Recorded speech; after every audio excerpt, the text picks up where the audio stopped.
мындай сугат болуп атат.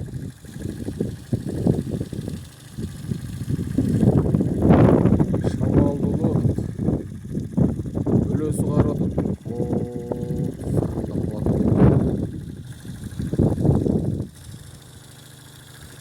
Сугарылган жерде жер калып.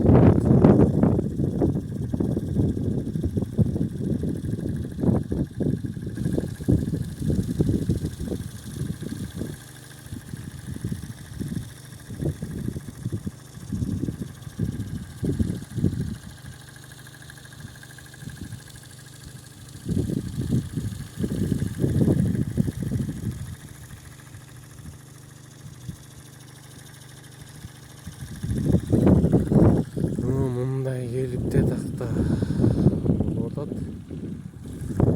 Бут жагынан, биягынан айланып